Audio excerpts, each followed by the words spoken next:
ఢిల్లీలో జరిగిన స్వచ్ఛ భారత్ సమ్మేళనంలో ముఖ్యమంత్రి చంద్రబాబు పాల్గొన్నారు. 2019 నాటికి దేశం సంపూర్ణ పరిశుభ్రత సాధిస్తుందని అభిప్రాయపడ్డారు. స్వచ్ఛత దిశగా మోదీ ఆలోచనలు బాగున్నాయని కితాబునిచ్చారు. రాష్ట్రంలోని అన్ని పట్టణాలను బహిరంగ మల విసర్జన రహితంగా తీర్చిదిద్దినట్లు వెల్లడించారు.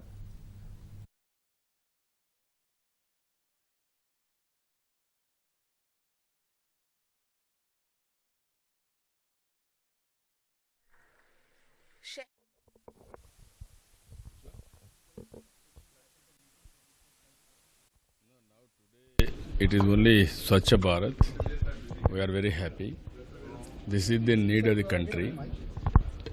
We have launched 2 years back. Things are moving very positively.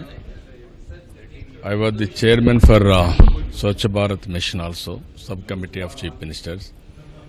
Now today, so much of development is there.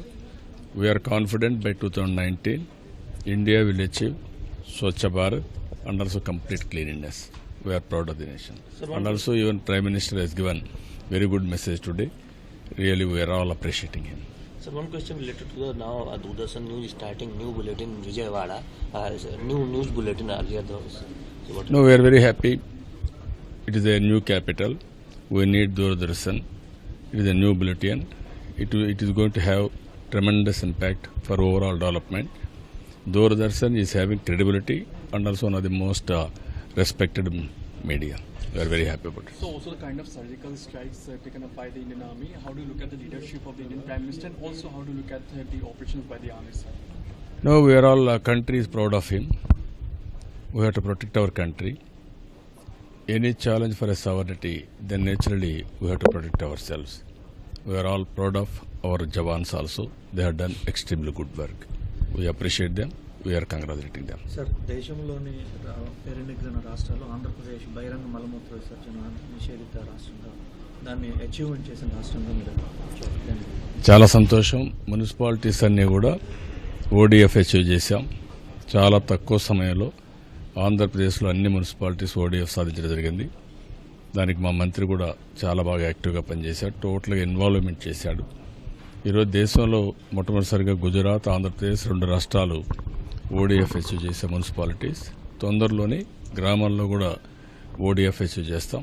ఇది జరిగితే దేశంలో అనేకమైన మార్పులు వస్తాయి. టూరిజం కానీ, అభివృద్ధి కానీ, ఒక హెల్తీ నేషన్ ఉంటే అనేకమైనటువంటి డెవలప్మెంట్ దారితీస్తుంది. వెల్త్ కూడా క్రియేట్ అవుతుంది. తిరుపతి కూడా దీంట్లో వచ్చింది. మళ్ళీ స్మార్ట్ సిటీస్లో తిరుపతి కూడా వచ్చింది. ఇప్పుడు 3 ఉన్నాయి. ఒకటి విశాఖపట్నం, కాకినాడ, తిరుపతి. అదే మాదిరిగా అమరావతి న్యూ సిటీ, దాన్ని కూడా పెద్ద ఎత్తున డెవలప్ చేస్తున్నాం.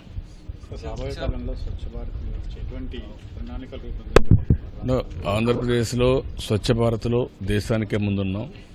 అన్ని విషయాల్లో సాలిడ్ వేస్ట్ మేనేజ్మెంట్ కానీ, లిక్విడ్ వేస్ట్ మేనేజ్మెంట్ కానీ, క్లీనినెస్ కానీ, ఇంకొక పక్కన మీరు చూస్తే అన్ని విషయాల్లో కూడా 10 వేస్ట్ ఎనర్జీ ప్లాంట్స్ పెట్టాం. ఫస్ట్ టైం ఇండియాలో మనమే పెట్టడం జరిగింది. దానికి కూడా కారణం ఆ కమిటీ చైర్మన్గా నేను తిరిగినప్పుడు ఇవన్నీ కూడా అనలైజ్ చేసి ఏ విధంగా ముందు పోవాలని డైరెక్షన్ ఇచ్చాం. అన్నిట్లో కూడా లీడ్ చేస్తున్నాం. We are very happy. Andhra Pradesh will be the first state for Swachh Bharat. చాలా సంతోషం. అమరావతి ఒక నూతన రాజధాని. భవిష్యత్తులో ఇది దేశంలోనే కాకుండా ప్రపంచంలోనే ఒక అత్యున్నతమైన స్థానంగా తయారవుతుంది. దానికి ఇది నాంది, ఇది ప్రారంభం. ఇక్కడి నుంచి రాబోయే రోజుల్లో అనేకమైన మార్పులు తీసుకుంటూ ప్రపంచంలోనే ఒక మంచి రాజధానిగా అమరావతిని రూపకల్పన చేస్తాం. లేదు, ఇంకా డిసైడ్ కాలేదు. ఇంకా decide. One question about the real estate regulator, when your state will be coming out with that?